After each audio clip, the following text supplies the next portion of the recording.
नमस्कार, आप देख रहे हैं न्यूज़ नेशनल वर्ल्ड के खास कार्यक्रम राजनीति और रणनीति गौरव के साथ। आज हमारे साथ मौजूद है इंदौर के कांग्रेसी नेता रानू सिंह, जिनसे हम चुनावी मुद्दों पर खास चर्चा करेंगे। चलिए शुरू करते हैं। नमस्कार रानू जी। नमस्कार भैया। कांग्रेस पार्टी की मध्य प्रदेश में आगामी चुनावी के लेकर क्या तैयारियां हैं? पूर्ण तैयारी है। चुनाव को देखते हुए कांग्रेस पार्टी पूरे दमखम के साथ में है, जनता से संवाद में, जनता के बीच में है, जनता के साथ में और जनता कांग्रेस के साथ में है। क्या लगता है इस बार चुनाव के क्या परिणाम आ सकते हैं? नो डाउट सरकार कांग्रेस की बन रही है पूर्ण बहुमत की। ऐसा क्यों लगता है आपको कि कांग्रेस की ही सरकार बनेगी? आपको क्यों नहीं लग रहा? आप सभी दूर, जहाँ तक मेरा एक सोचना है, मीडिया जिसको अपन चौथा स्तंभ कहते हैं जी, तो आपको क्यों नहीं लग रहा है कि कांग्रेस की सरकार नहीं बन रही है? इसलिए कुछ वजह बताइए कि क्या लगता है कि कांग्रेस की सरकार इस बार बनती नजर आ रही है? यार जनता ने तो पिछली बार ही सरकार कांग्रेस की बना दी थी, पर कुछ हमारे यहाँ की कुछ गद्दारों ने 15 महीने की सरकार को गिराया है। क्या लगता है कि अगर वो जिनका नाम आप नहीं ले रहे हैं, अगर वो सरकार नहीं गिराते तो क्या सतत चलती सरकार? श्रीमान जी, उनका नाम लेना जरूरी है क्या? जी, बच्चा बच्चा जानता है कि सरकार का षड्यंत्र किसने रचा है गिराने का, कहाँ बात हुई है, कहाँ किस प्रकार से लालच दिया गया है, किस प्रकार की रेवड़ियाँ बांटी गई है। तो मैं उचित नहीं समझता उन लोगों का नाम लेना।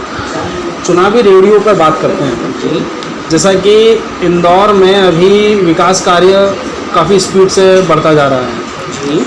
तो क्या ये चुनाव को देखते हुए लगातार बढ़ाया जा रहा है या इसकी कुछ और वजह है?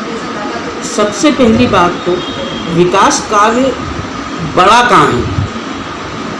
जी, ये जो सारे विकास कार्य है जो कमलनाथ जी की 15 महीने की सरकार की, जो जनता ने कांग्रेस पे विश्वास करा था, ये सारा विकास कार्य कमलनाथ सरकार के तहत योजना बनी गई थी। उस योजनाओं के तहत कमलनाथ जी की सरकार ने मुहर लगाई थी, वही विकास कार्य हो रहा है। बीजेपी कर क्या रही है? नया विकास करा क्या उन्होंने? अभी इंदौर में जैसे इंदौर मेट्रो चालू हुई है, हाँ जिसका ट्रायल भी हो चुका है। हाँ इंदौर में कई नए पुल बने हैं, हाँ। तो इन सब पर भी तो आप कुछ कह सकते हैं जो कि बीजेपी ने किया है। ये सारा निर्माण बीजेपी का ही था। ये निर्माण नहीं है, इस कार्य योजना को लाया कौन? कांग्रेस सरकार। कांग्रेस सरकार सारी योजनाओं को लेके आई है। मेट्रो हो, उज्जैन महालोक हो, ये तो आपको भी मालूम है कि इसका जो पूरा डिजाइन, वो जो पूरा वर्क है, किसके शासनकाल में हुआ था?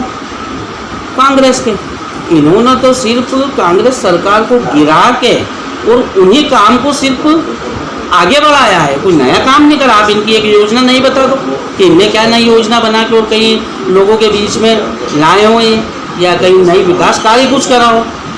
ठीक है, इंदौर की विधानसभा पे बात करते हैं जी, जहां इंदौर में विधानसभा 1 में हाँ भाजपा ने बाहुबली नेता कैलाश विजयवर्गीय को प्रत्याशी घोषित किया है। हाँ प्रत्याशी घोषित होने के बाद से ही वो अपने विवादित बयानों में काफ़ी नजर आ रहे हैं। हाँ। अभी हाल ही में उन्होंने संजय शुक्ला को सुपर्णखा से कंपेयर किया था जी। तो इस पर क्या कहना है आपका?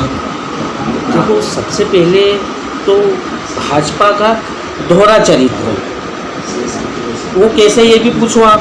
जी बताइए। कि उनकी कथनी और करनी में अंतर है। जी, जिस दिन टिकट हुआ था, श्रीमान जी को प्रत्याशी बनाया गया था, उस दिन के भी बयान मीडिया ने खूब जोर शोर से चलाए थे। हो सकता है आपको भी मालूम हो। उन्होंने टिकट आते ही क्या बोला था कि मैं इस चुनाव को बहुत नम्रता से, और कोई ऐसी टिप्पणी और कोई ऐसे अपमानित शब्दों का उपयोग नहीं होगा मेरी तरफ से। सबसे पहली बात ये उनके कथन थे। इसके बावजूद भी उन्होंने संजय शुक्ला पर विवादित बयान दिया। मैं वही कह रहा हूँ, सबसे पहली बात ये उनके कथन थे। इसके बावजूद भी उन्होंने संजय शुक्ला पर विवादित बयान दिया। मैं वही कह रहा हूँ आपसे कि ये दोहरा चरित्र जी, कि उन्होंने कहा क्या था कि मेरी तरफ से कोई अपमानित शब्द और कोई अमर्यादित शब्दों का उपयोग नहीं होगा। ये कथन था उनका। जी। और उनने करा क्या परसों? जी, बोला। ये उनका दोहरा चरित्र है। और ये बात कैलाश विजयवर्गीय जी जिस हिसाब से बयानबाजी कर रहे हैं, वो हो सकता है कि वो अपने आप को एक हारा हुआ प्रत्याशी मान रहे हैं, क्योंकि वो इतने बड़े लीडर हैं, आज केंद्रीय नेतृत्व कर रहे हैं, इंदौर की शान है वो, और विगत 10 सालों से वो केंद्र के नेता है।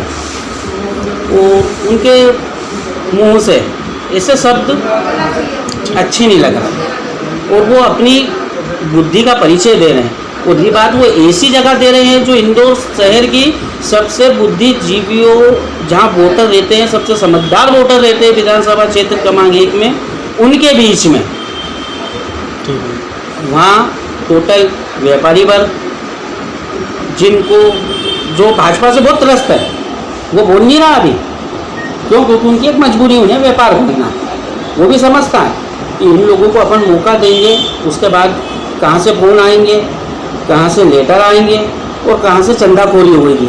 ये आप पूरे मध्य प्रदेश में आप इन लोगों को समझ सकते हो कि ये कौन लोग हैं। अच्छा, मेरा एक सवाल और है, आप कांग्रेसी नेता हैं जी, आपको तो पता ही होगा कि कांग्रेस ने अभी तक अपने प्रत्याशियों की लिस्ट घोषित नहीं की है, तो क्या वजह है कि कांग्रेस अभी तक अपने प्रत्याशियों के नाम की घोषणा तक नहीं कर पाई है? कोई वजह नहीं है। आप कभी उस अंदाजे से और उस अनुमान से कभी मेरे से सवाल पूछ रहे हो कि बीजेपी ने तीसरी या शायद चौथी लिस्ट कर दी है, तीसरी सूची जारी कर दी है। वो इस कारण करी क्योंकि उनको भय है मध्य प्रदेश में कि हमारी सरकार नहीं बन रही है। और जो है कांग्रेस का एक प्रोटोकॉल है, ऊपर सब तैयारी हो चुकी है, और या लगभग हो सकता है कि अभी मध्य प्रदेश में एक अभी काफ़ी बड़ा मुद्दा चल रहा है जिससे भाजपा को जीतने में मदद मिल सकती है, जो कि लाडली बहना योजना है। तो क्या लगता है कि लाडली बहना योजना से भाजपा को कुछ मदद मिलेगी? क्योंकि कांग्रेस को कहीं ना कहीं इस चीज़ से परेशानी आ सकती है। आपको लग रहा है ये जनता भी यही कह रही है। जनता कह रही है, तो बीजेपी को क्यों नहीं लग रहा कि आज हमने इतनी बड़ी योजना लागू करी है, लाडली बहना योजना, और उन सबको क्या शायद 1000-1100 रुपये क्या हर महीने आ रहे हैं उनके खाते में। जब तुम मदद दे के वोट ही खरीद लो तो तुमको तैयारी नहीं करना चाहिए। क्योंकि लाडली लक्ष्मी बहना तो कांग्रेस भी ला रही है। बस आप समझ लो, जनता बहुत समझदार है। अपनी बार वो किसी को कोई घर आया है व्यक्ति, उसका सम्मान करना पड़ता, चाहे वो दुश्मन हो, उसको भगाया तो नहीं जाता, ना उसका अनादर किया जाता, क्योंकि ये सनातन धर्म हिंदू धर्म के नहीं है। तो जनता सब समझ रही है, बहनें सब समझ रही है कि क्या करना है क्या नहीं करना है। और ये बात मध्य प्रदेश का जो वोटर है आज की तारीख में वो समझदार वोटर है कि कहता क्या है और करता क्या है, और जो करेगा उसके परिणाम सबके बीच में होंगे।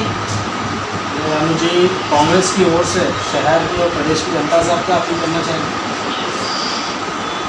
मेरा जनता से सिर्फ एक निवेदन है, जैसा पिछली बार आपने कांग्रेस पार्टी को मौका दिया था, उससे भी कई गुना ज़्यादा पूरी ताकत के साथ कमलनाथ जी को विश्वास रखकर, कांग्रेस पार्टी को विश्वास रखें, कांग्रेस के पक्ष में आप मतदान करो। और बेहरुपये जो है इस प्रदेश में जो चेहरे बदल के घूम रहे हैं, इनको भी विगत कई सालों से आपने देखा होगा, इनका कहने का तरीका, करने का तरीका बहुत अलग है, ये करके कुछ नहीं है। इस कांग्रेस के पक्ष में मतदान करें। धन्यवाद। जैसा कि देखा आपने, अभी हमारे साथ मौजूद हैं इंदौर के कांग्रेस नेता रानू सिंह, जिनसे हमने खास चर्चा की। इसी तरह की न्यूज़ देखने के लिए देखते रहिए न्यूज़ नेशन। मैं गौरव चंद, कैमरामैन आदित्य चौहान के साथ इंदौर।